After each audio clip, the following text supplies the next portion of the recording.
المشاهدون الأكارم، السلام عليكم وأهلا ومرحبا بكم في قناة القرن الأفريقي. في الأسابيع القليلة الماضية قدمنا أكثر من 4 حلقات باللغتين العربية والتجرينية، وطبعا لتعم الفائدة الجميع. هنالك من لا يجيد اللغة التجرينية والآخر أيضا لا يجيد اللغة العربية، فلذلك نحن نحاول أن نوفق لإيصال المعلومة وبرامج قناة القرن الأفريقي لكل الإريتريين في الشتات. اليوم طبعا ستكون الحلقة الخامسة والأخيرة حول مواضيع خاصة بالشأن الإريتري. طبعا عدد كبير من الذين تواصلوا معنا في الفترة الأخيرة آه، تعليقاتهم كانت تتراوح بين من يوافق ما ننشره ومن يعترض أيضا، وهذا طبعا شيء طبيعي في عالم الإعلام أو وسائل التواصل الاجتماعي في الفترة الأخيرة. طبعا المجال مفتوح للجميع ليعبر عن رأيه. اليوم لفت انتباهنا ما يتردد أو ما يدور من حوار حول دعوة نظام أسمرة لحلفاء الجبهة الشعبية لتحرير أو الجبهة الشعبية لتجراي لزيارة أسمرة، وسألنا البعض عن رأينا حول هذا الموضوع. وأنا أقول إن دل ذلك على شيء فإنما يدل على إفلاس نظام أسمرة. طبعا هنالك تقلبات في السياسة، نعم، لكن الذي يلفت الانتباه هذه الدعوة أن تأتي في هذا التوقيت بالذات، يعني أثارت طبعا تساؤلات كثيرة جدا آه، وجدل بين الإريتريين.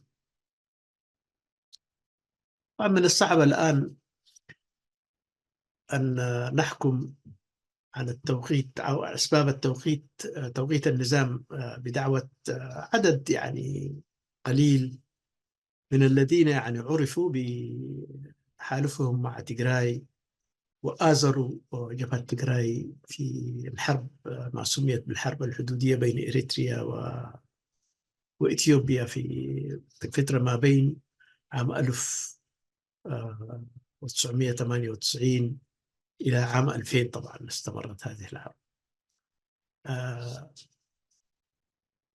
سوف لن أطيل اليوم لأنه طبعا الكل أدلى بدلوه حول هذه الدعوة، وهي طبعا محدودة لأفراد معينين ومعروفين بولائهم وتحالفهم سابقا مع نظام الوياني، والآن طبعا أعادوا الكرة ويتحالفون مع نظام أسمرة. طبعا هذول موقفهم يعني حسب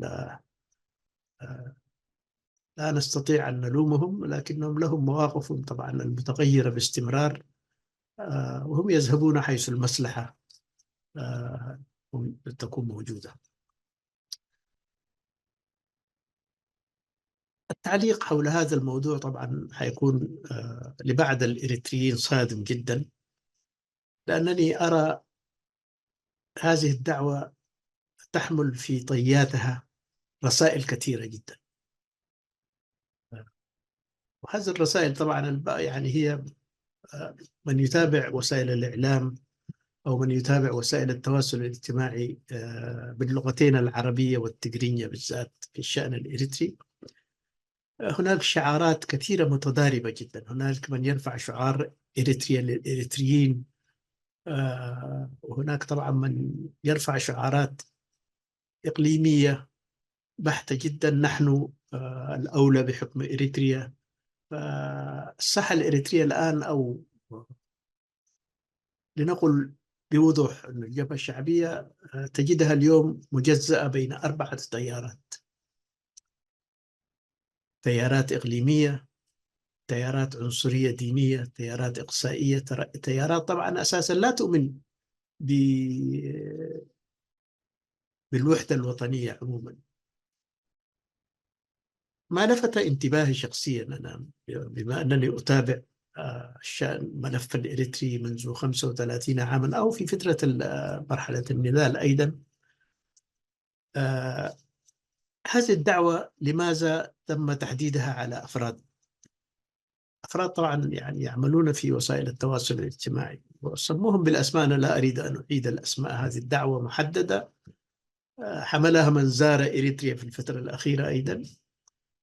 يقول أن شعبكم في انتظاركم وعليكم أن تزوروا إريتريا، محددة لأفراد. طبعا الشعب الإريتري ينتظر 4 أو 5 أفراد يعملون في وسائل التواصل الاجتماعي. هذا ما يعني هنا لابد من طرح السؤال على هؤلاء الذين يروجون لدعوة مجموعة محددة من أثنية محددة لزيارة إريتريا. ماذا يقصدون بذلك؟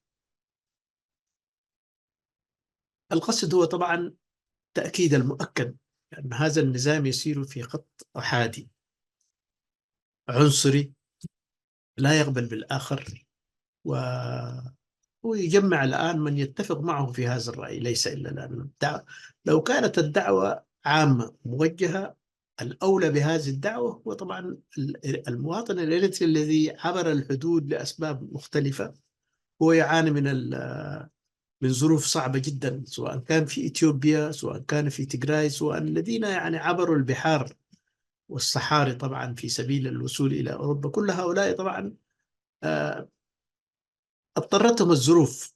إذا كان هنالك مراجعة من قبل الحكومة المؤقتة أو الجبهة الشعبية، نسميها ما كما نريد، هم أولى. هؤلاء الذين ينتظرون ويحلمون بشكل يعني دائم بأنهم يعني يتمنون العودة إلى بلدهم. إنما طبعا المبادرة يعني هم على أتم الاستعداد، لأنه طبعا لا خيار لهم. خاصة هؤلاء الإريتريين الذين يعني عاشوا لسنوات طويلة جدا في دول الخليج، والآن يعني الدول منعت يعني تجديد إقاماتهم، فاضطروا الآن إلى هجرة ثالثة من الشرق الأوسط الآن إلى بعد الدول العربية، القاهرة مثلا نسميها مصر، وبعدهم عبر أيضا لبعد يعني في الأردن والمغرب العربي، ويحاولون طبعا الوصول بشتى الطرق إلى أوروبا وأمريكا إذا أتيحت، أو أستراليا. هؤلاء الناس كانوا أولى بتوجيه دعوة مفتوحة لهم ليعودوا لوطنهم. كنا نقول أن الحكومة بدأت تراجع يعني سياستها وتنفتح نحو الشعب الذين اضطروا لأنه البلد حررت في عام 1991، لا مبرر الآن إلى اللجوء. لكن الأوضاع والمآسي والانفلات الموجود وعدم وجود يعني دولة مؤسسات دستورية في إريتريا اضطرهم لترك بلدهم من جديد. لو نقول لو النداءات كانت موجهة لهؤلاء الناس لرحب بها يعني الإريتريين، أرادوا إن لم يريدوا. طبعا هذا شيء. ثم أن العودة لا تحتاج إلى دعوة.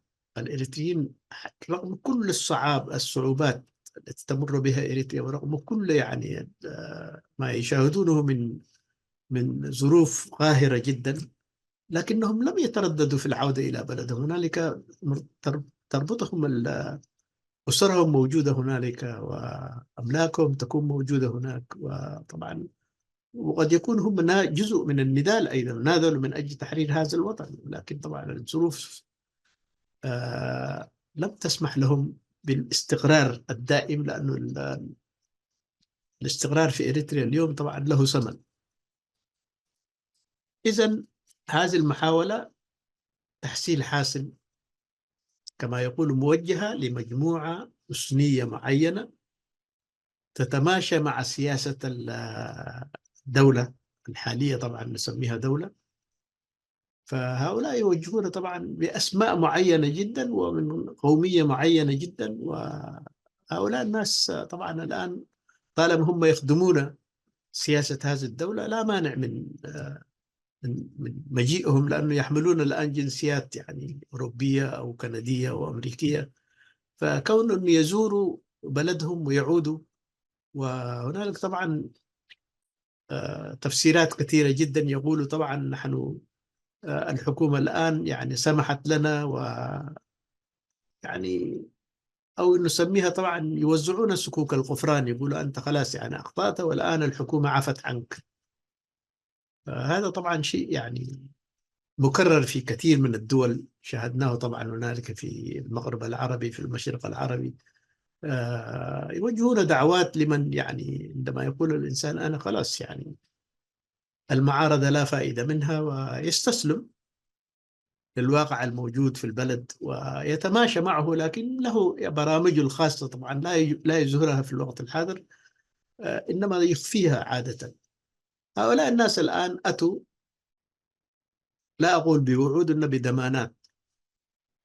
لأنه طبعا اليوم عندما أقول الضمانات حتى لا تفهم هذه الكلمة خطأ، بأنه النظام الحاكم أو النخبة الحاكمة مقسمة إلى 4 أقسام. يعني القوة الخفية، القوة الموجودة في إريتريا اليوم يعني ولاءها ليست للنظام الحاكم، إنما ولاءات متعددة متحالفة لمصلحة معينة جدا. طبعا يراقبون بعضهم البعض، يعني يكون انتماء إقليمي، يكون انتماء قبلي، يكون انتماء يعني طائفي. كل هذه الأفكار مجتمعة الآن موجودة في إريتريا وتراقب بعضها البعض. ولكن هنالك طبعا يعني كل منهم يحمي من ينتمي إليه. طبعا الانتماءات اليوم لم تكن انتماءات وطنية، إنما انتماءات إقليمية. هذا ابن هذا ابن قريتي، هذا ابن إقليمي، هذا ابن عقيدتي، وهذا يعني كل هذا الآن موجود في داخل الجبهة الشعبية. إذا أنا لا أريد أن أكرر يعني ما قلته في أكثر من 900 برنامج، مما بدأ قناة القرن الأفريقي. طبعا بدايتها كان في فترة جائحة الكورونا قبل 4 سنوات، إنما هنالك وكالة أنباء القرن الأفريقي بدأت قبل 35 عاما، ونكرر نفس الموضوع الآن لم يختلف الأمر. نحن طبعا كنا نطالب أيضا في كل سنواتنا بالسلام وبالوحدة الوطنية. لم نخدع، كنا نلاحظ ما كان يجري في الخفاء.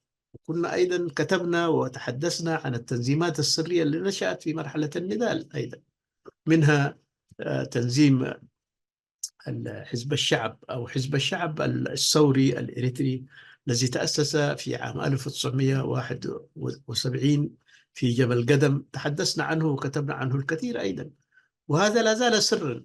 هذا التنظيم هو الذي يدير من وراء الكواليس الدولة الإريترية والدولة العميقة الموجودة في إريتريا. لماذا أتحدث عن هذا الموضوع؟ حتى لا يعتقد البعض بأنني الآن طبعا يعني أناصر من يعارض الحكومة، أو يعني أسير في نفس خط الذين يحاولون تفسير الأمور حسب هواهم. اليوم أقدم هذا البرنامج لأذكر الإريتريين في الداخل والخارج. وهذا طبعا بالنسبة لي هي يعني هو تاريخ مهم جدا، وموقف أيضا حددته لنفسي عندما بدأت يعني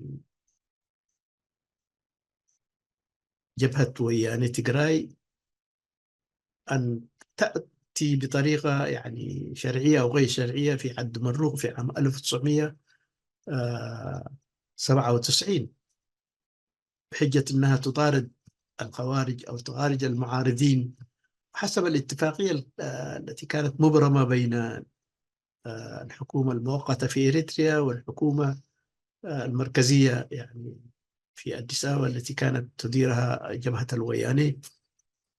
كان اتفاق أمني سمح لهؤلاء لقوة الوياني للتوقع على أراضي الإريترية بحجة متاع يعني مطاردة المعارضين أو المخربين كما كانت تسميهم الجبهة التجراي في تلك الوقت. فاستقروا في عد مروق، ثم كانوا يعملون تمهيدا لغزو مقبل يعني، اللي هو طبعا عينهم كانت على ميناء عصب. حاولوا يتمركزوا هناك ويقنعوا الشعب بأنهم طبعا سوف لن يغادروا هذه الأرض، لأنهم يعني يعتبرون أن ميناء عصب والأراضي الذي يتواجدون فيها هي أساسا في تاريخيا ملك لمملكة تيغراي سابقا. ففي تلك الفترة بعدها بعدة أشهر اندلعت الحرب، ما سميت بحرب الحدود، وهي لم تكن حرب الحدود، إنما طبعا كانت أجندة خفية جدا متفق عليها إلى حد ما بين الجبهتين الشعبيتين، الجبهة الشعبية في إريتريا والجبهة الشعبية في تيغراي طبعا. لكن يعني لم يستطيعوا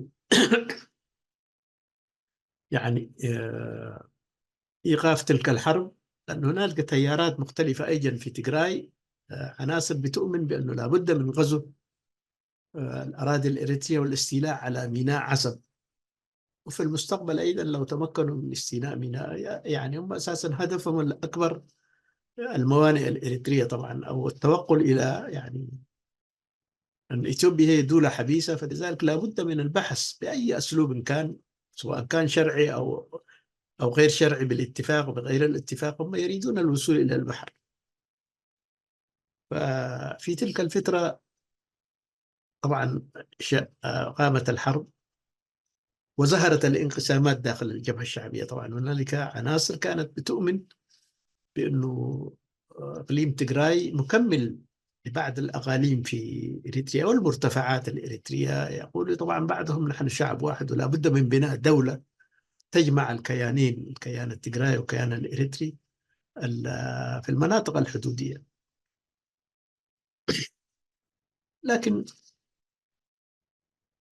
الآن أتحدث عن مشروع العودة، وسنأتي بعدها أيضا لما تلا تلك المواقف. نحن في صوت إريتريا، وعدد كبير من الناطقين باللغة العربية وغير اللغة العربية أيضا يعرفون صوت إريتريا في تلك المرحلة. أول ما قمنا بها أنا طبعا حددت موقفي، قلت له طبعا سواء كان يعني رغم الاختلافات الفكرية في السياسة، في برنامج الجبهة الشعبية وبرامجها الخفية والمعلنة، لكن مع ذلك عندما تقوم قوة أجنبية بغزو الوطن لابد من تحديد موقف. لا تستطيع أن تكون محايد، ولا تستطيع أن تقول أنا يعني الآن سأتفرج ولم يعني أدلي برأي. إنما حددنا وأعلنا أيضا، قلنا نؤجل خلافاتنا مع الجبهة الشعبية لأن هذا خلاف داخلي يخص الإريتريين، ونتصدى نصطف مع شعبنا ونتصدى لهذا الغزو الخارجي. أنا طبعا حددت علنا وعقدت مؤتمر صحفي في النمسا أيضا. شارك في هذا المؤتمر يعني مراسلي طبعا، يعني البي بي سي باللغة العربية وصوت أمريكا والدوتشا فيلي، كل هذا طبعا. وسمع هذا الخبر عندما أنا عدت يعني من السودان، ورفعت صوتي وقلت نحن الآن لا خيار لنا إلا التصدي لهذا. لم أقل أنا يعني لم أعلن انضمامي إلى الجبهة الشعبية أو وافقت على سياسة الجبهة الشعبية، إنما طبعا أعلنت بأننا لابد أن ندافع عن الوطن ضد الغزو الخارجي في أي وقت في أي زمن. لو تكرر هذا الغزو سنقف مع شعبنا ومع وطننا، وليس مع الحكومة ولا الجبهة الشعبية. في هذه اللحظة طبعا أنا الآن لنأتي إلى لب الموضوع. في صوت إريتريا نشرنا نداء، فسرنا طبعا مواقف المعارضة في تلك اللحظات الحرجة، واختيار بعض المعارضين أيضا للهرولة إلى إثيوبيا والتحالف مع زمرة الويانة. كل ذلك طبعا هو للتاريخ وليس، ولا نريد أن ننكأ الجراح مرة أخرى. هذا النداء للوقوف، لم أقل للعودة، للوقوف مع الوطن ومع الشعب الإريتري في محنته الحالية، يعني مواجهة العدو بكل الوسائل المتاحة. ليس بالضرورة أن تحمل السلاح، وليس بالضرورة أن تذهب إلى إريتريا، إنما تعبر عن رفضك لهذا الغزو. فتجاوب مع هذا النداء 3000 مواطن ومواطنة من إريتريا في المهجر. وطلبنا تعبئة الاستمارات أيضا حتى نبلور هذا الموقف وننقل يعني مشاعر هؤلاء لداخل إريتريا عبر مقالات كنا نكتبها في صوت إريتريا. السؤال الذي الآن أتوجه به بمرارة، ولا أريد أن أذكر الأسماء لأن بعضهم طبعا انتقل إلى استشهد، وبعضهم طبعا الآن في السجون، وبعضهم ترك إريتريا الآن وهو موجود في الشتات معنا. كنت أتوقع بأنه من كان يقود المعركة ليس نحن، إنما طبعا هم يعني الجبهة الشعبية بجنودها وبمؤسستها العسكرية هي التي كانت يعني تتصدى لهذا الهجوم. يعني طبعا هذا لا ينكرها أحد. أنا كنت أتوقع ليس يعني دعوة هؤلاء إلى إريتريا أو يعني كما يفعلون الآن دعوة عملاء أو حلفاء وياني، إنما طبعا رد السلام بمثلها. لما يقول لك أنا أقف مع شعبي ومع وطني، كان الإنسان يتوقع بأن النظام الحاكم طبعا يتجاوب مع هذا النداء، لكن أهملوا. وبعدهم قال لي بالحرف الواحد: اتركنا من هؤلاء يا صوت إريتريا ومن يدير صوت إريتريا، اتركونا من هؤلاء. هؤلاء طبعا يعني غير مرغوب فيهم. هنا تتضح طبعا يعني الفكر الإقصائي الموجود في داخل إريتريا. من هنا طبعا الإنسان يجب أن يفهم 3000 يعني بعدهم الآن استشهد، وأذكر بعدهم أيضا كان شديد الحماس وذهب إلى إريتريا من التنظيمات الإريترية العريقة جدا، وأسماء كثيرة جدا، وناس طبعا ممن أسسوا الثورة الإريترية، ممن ساهموا في تقوية نضال الشعب الإريتري بكل الوسائل. هؤلاء لم يحصل كما يحصل الآن أن قال أحد المسؤولين أو رحب أحد المسؤولين بهؤلاء الناس فقالوا بالحرف الواحد: اتركنا منهم. أذكر كل ذلك الآن عندما قرأت النداءات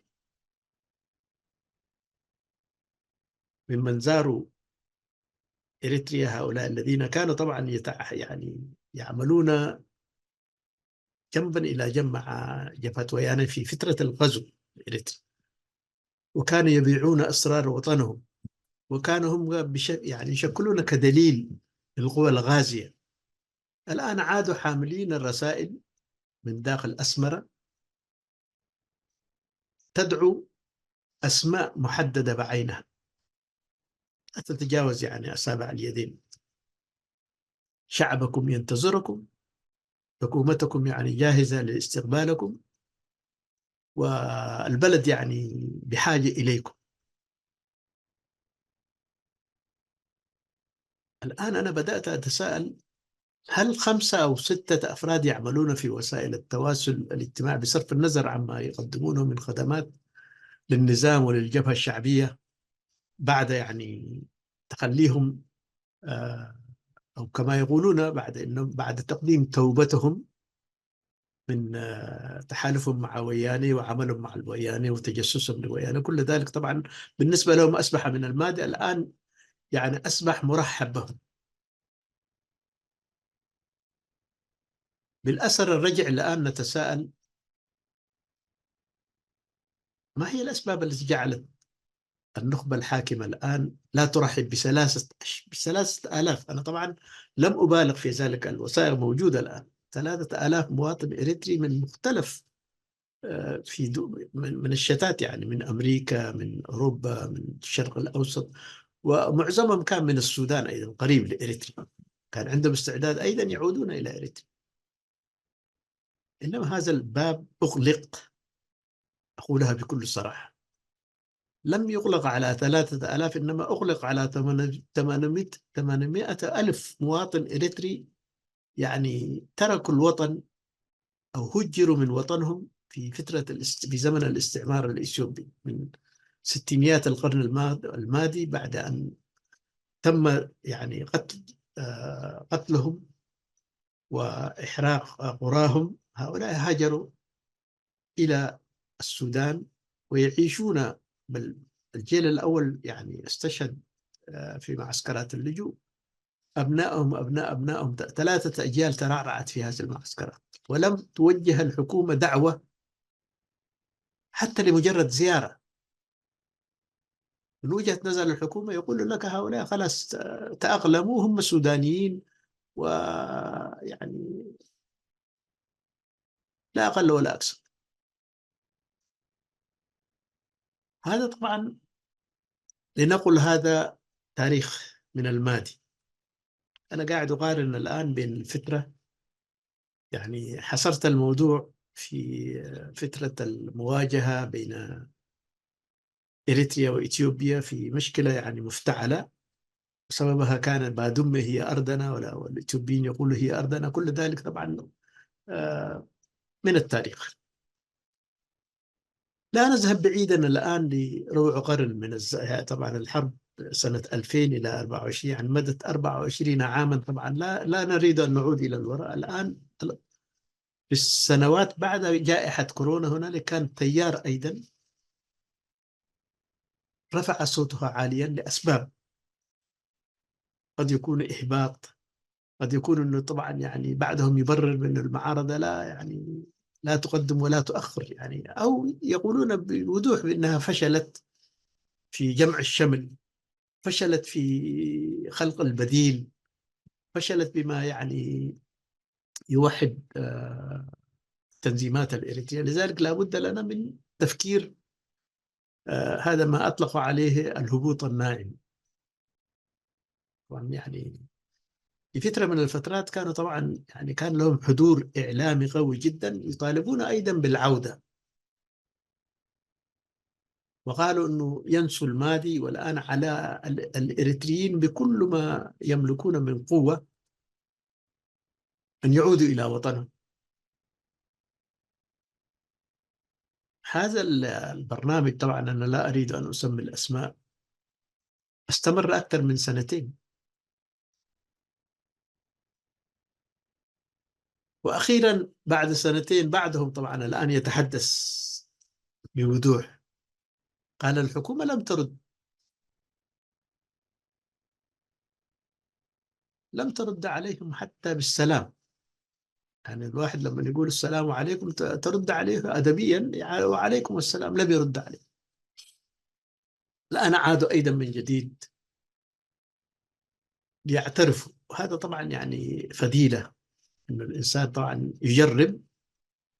وبعدهم قال كلمات لا أريد أن أكررها الآن، يعني مدحوا الرئيس وطلبوا منه على أساس يعطيهم الأمان ويطعمهم من جوع وما إلى ذلك، كلمات كلها طبعا يعني لا داعي لتكرارها الآن.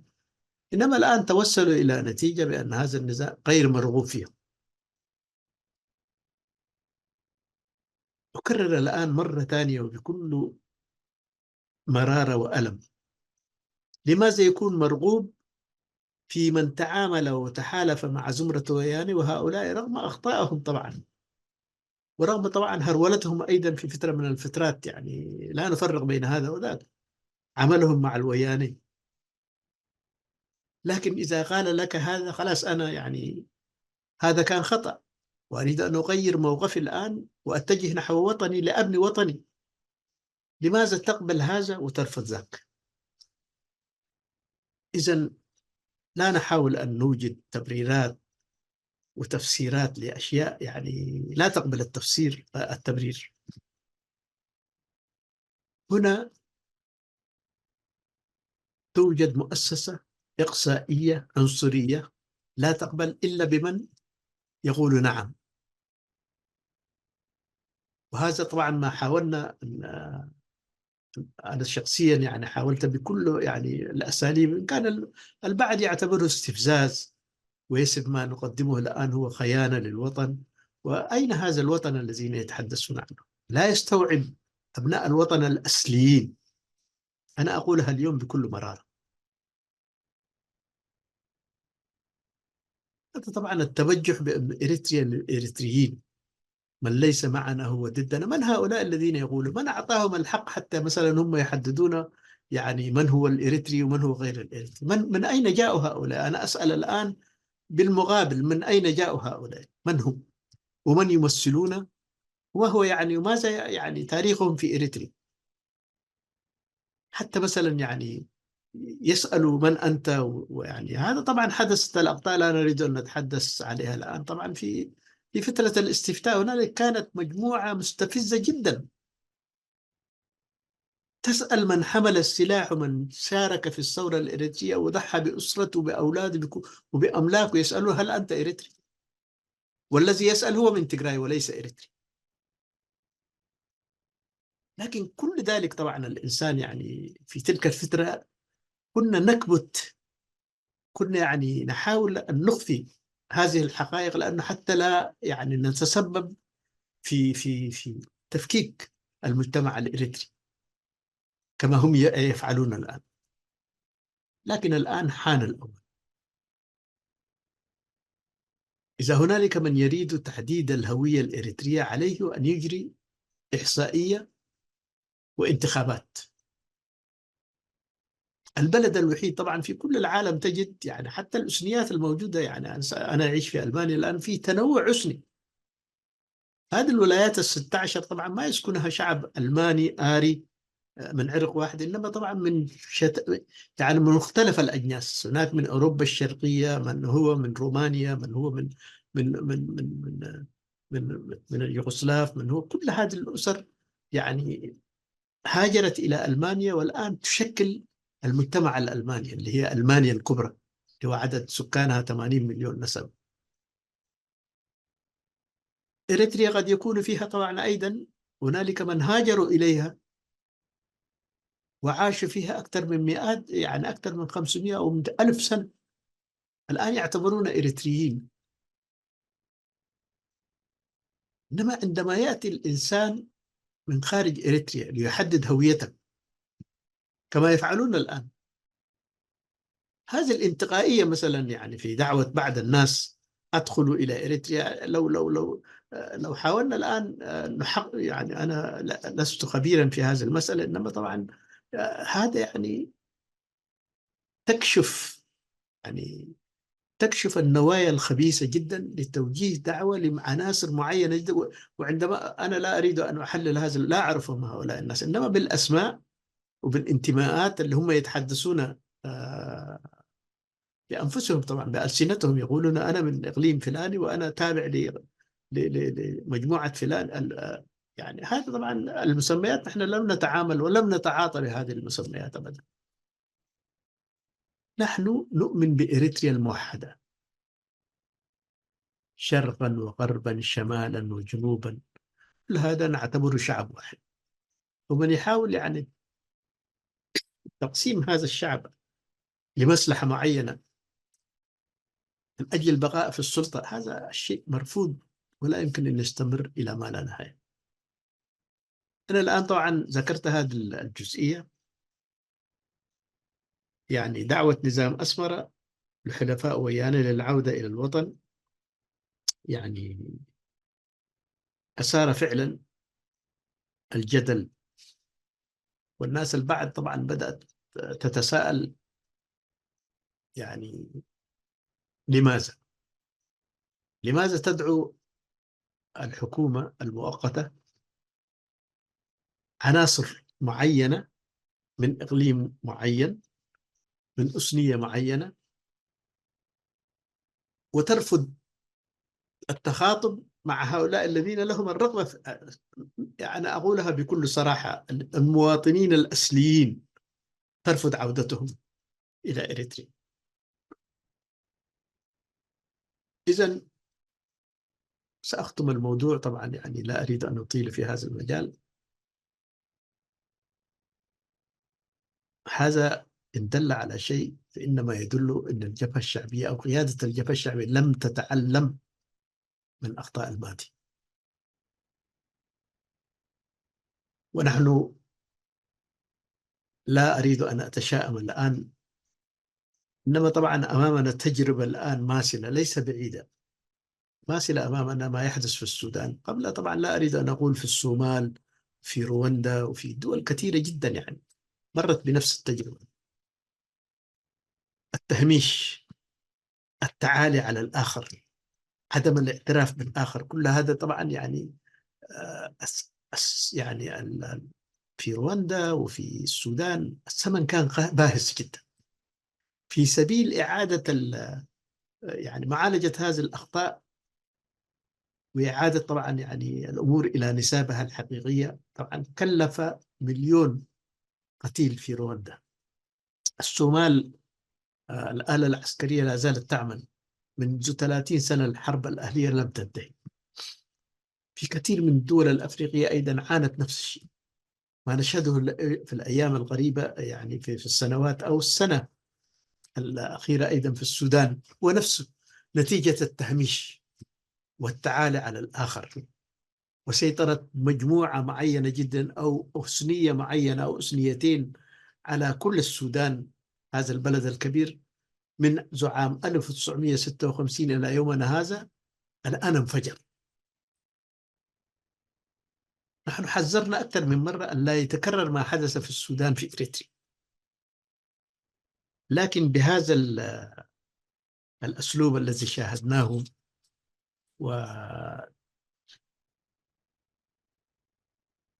وكشف الأمور الآن اتضحت.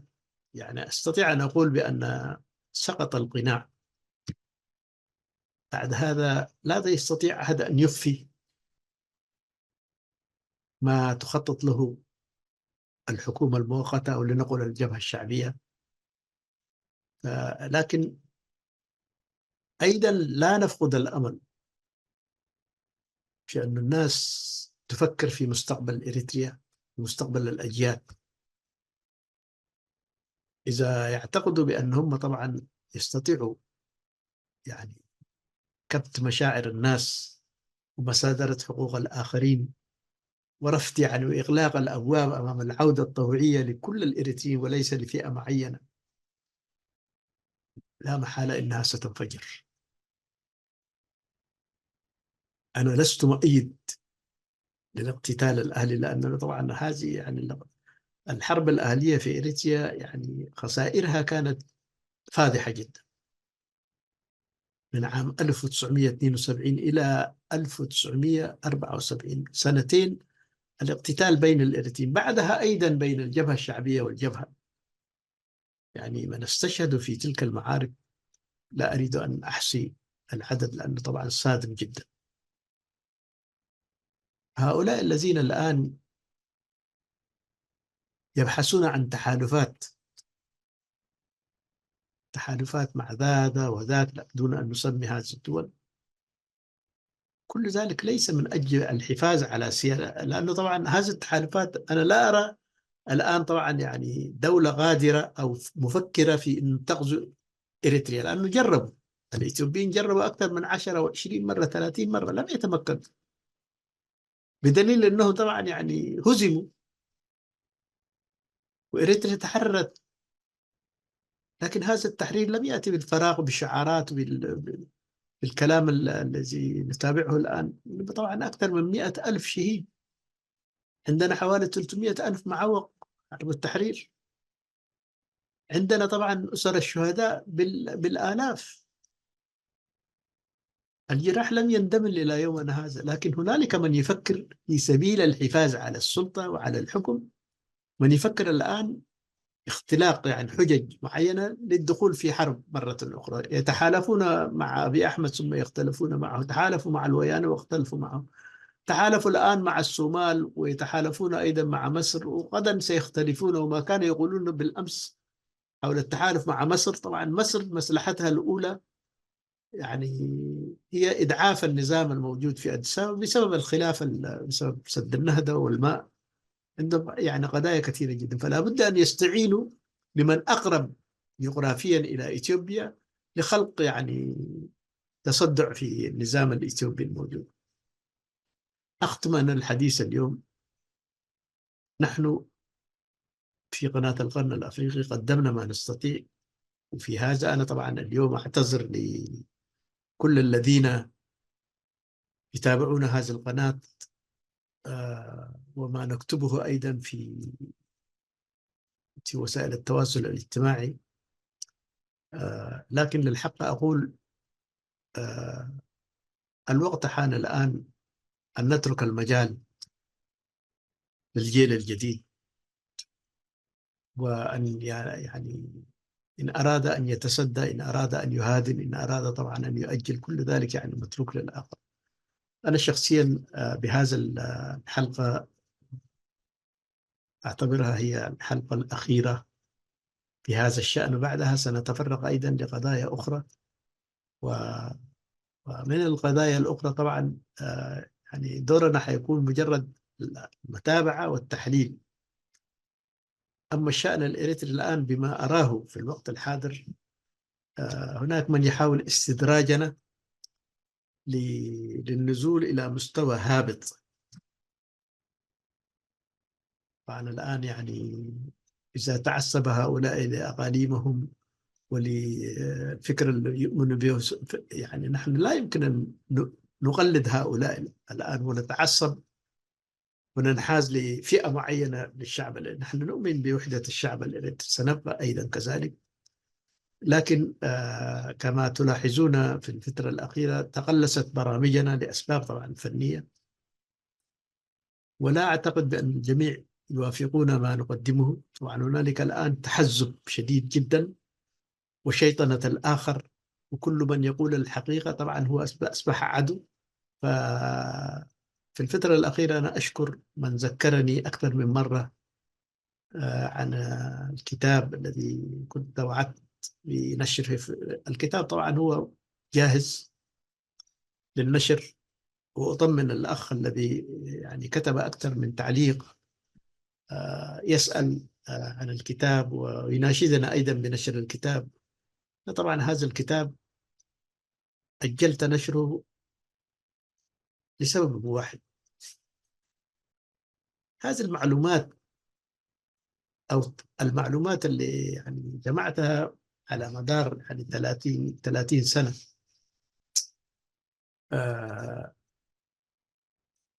قد يكون اجتهاد، لكن ثبت أنه 70% مما كتبته كان طبعا يعني غير يعني موفق.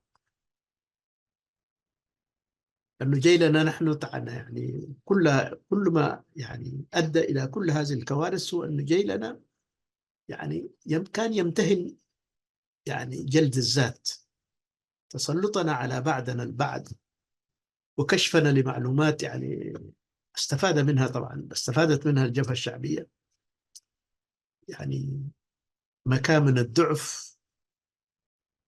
وإذا مثلا شخص تحالف، لنفرض، لأنه هو تفكيره طبعا كان في أذان يريد أن يسرع إسقاط النظام بتحالفه مع إثيوبيا ومع الويانة ومع الآخرين أيضا دول أخرى تقف. عندما قرأت يعني قراءة صحيحة جدا للأجندة الخفية للتنظيم السري داخل الجبهة الشعبية، خاصة ما وضح بعد اتفاقية 2018 مع إثيوبيا، كنا نتابعها على الهواء مباشرة. وعندما سمعنا الشعار يعني الرسالة القائلة بأن من يعتقد بأن الشعب الإثيوبي والشعب الإريتري الشعبين هو جاهل، بل نحن شعب واحد. وبعدها سمعنا توجيه رسالة واضحة جدا لأبي أحمد ليقود إريتريا والشعبين مع بعض. وما كشفه أبي أحمد لأن هنالك ضمن اتفاقية السلام تقاسم ميناء عسكر، بل أكبر من كل ذلك الاستراتيجية كلها الإعداد أو الحوار حول كيفية يعني الوصول أو تحقيق برنامج الكونفدرالية أو الوحدة مع إثيوبيا. إذا لابد أن نعيد النظر، وليس عيب أن أقول ذلك. ما كتبناه معناها كل هذا يعني سيكون يعني غير عادل عندما تقول فلان عمل وهو الآن في السجن، وفلان يعني أخطأ وهو الآن يعني استشهد انتقل إلى رحمة الله، وتقول يعني كلنا يعني أخطأنا. هذا ما يريده النظام. هذا طبعا حيقوي التيار المتطرف، التيار الذي يريد أن يقصي الآخر.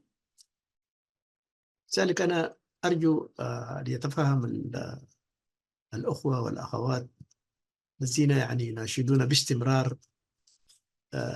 سأعيد صياغة هذا الكتاب، ولذلك طبعا أنا اسمحوا لي أن أقول اليوم أريد أن أتفرغ للكتابة، لإعادة يعني لأصيغ هذا الكتاب من جديد حتى يتضمن الحقائق التي ذكرتها اليوم.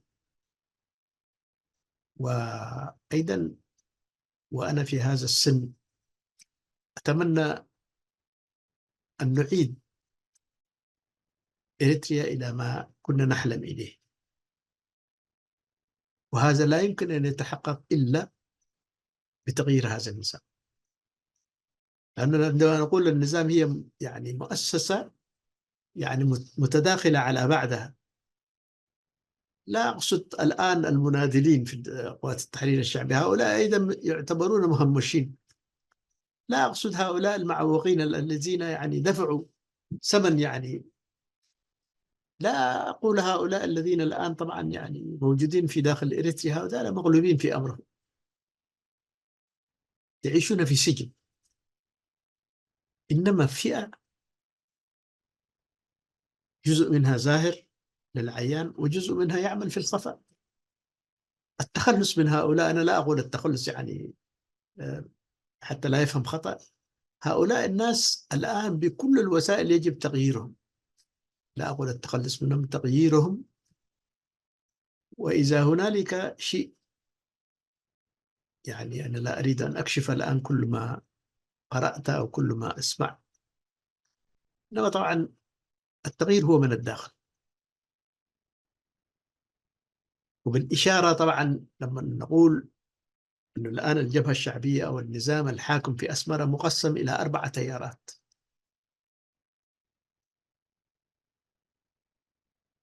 هذه التيارات طبعا بعدها طبعا يعمل في شكل يعني هادي،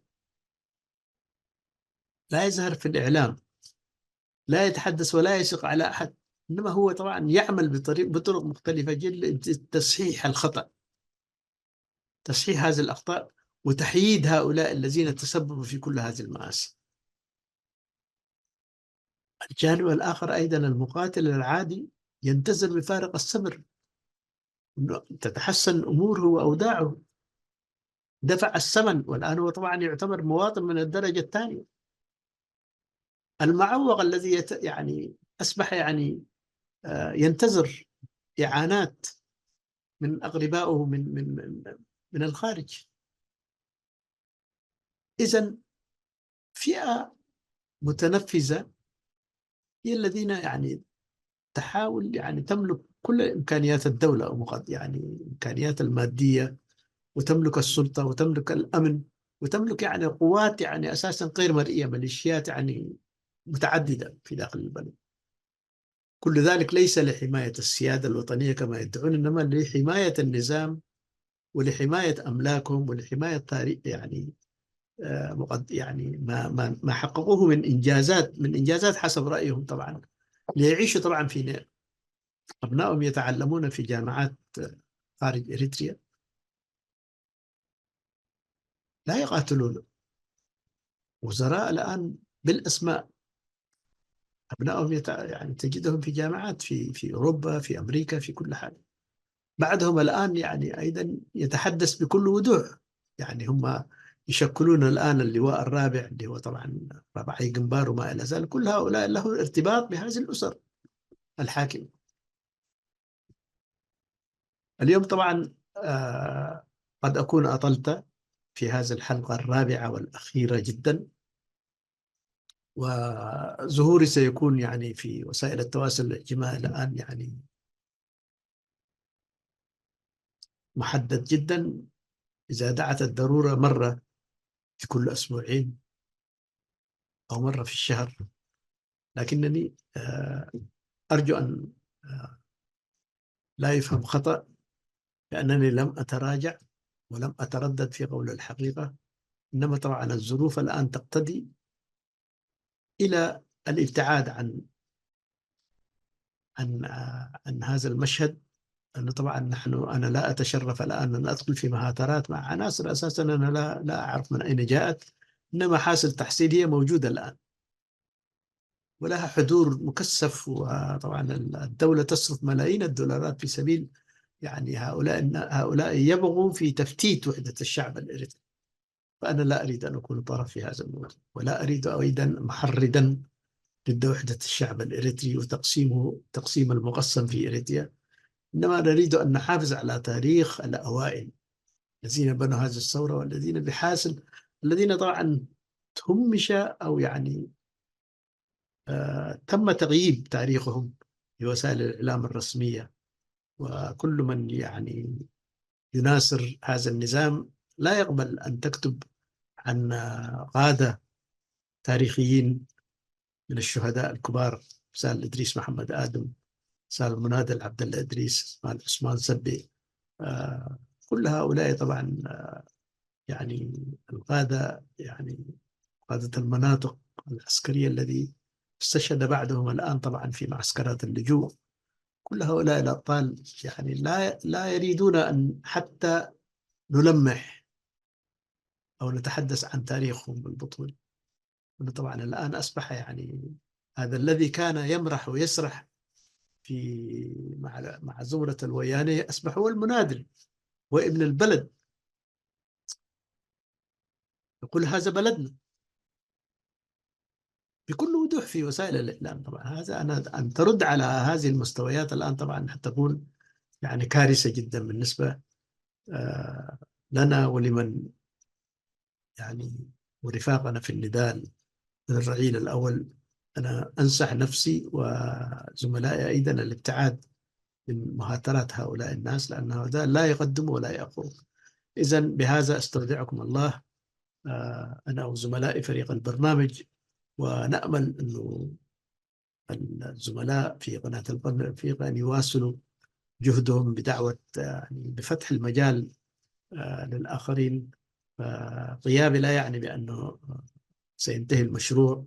مشروع وكالة أنباء القرن الأفريقي قائم، مشروع قناة القرن الأفريقي قائم. وبعد ذلك نفكر في الختام. أقول بأنني أفكر إذا أمد الله في العمر أن نعيد تجربة صوت إريتريا. نتفاكر مع الزملاء الآن لنعيد صوت إريتريا، لأن هذا ما نستطيع أن نقدمه. وأنا في هذا البرنامج الآن يعني أحاول أن أتشاور مع زملائي في إعادة صحيفة صوت إريتريا إلكترونيا. الطباعة الورقية طبعا انتهى عهدها، لكننا سنجتهد بكل ما نستطيع أن نعيد صوت إريتريا، إعادة نشر صوت إريتريا عبر وسائل التواصل الاجتماعي. استودعكم الله أنا وزملائي، والسلام عليكم ورحمة الله تعالى وبركاته.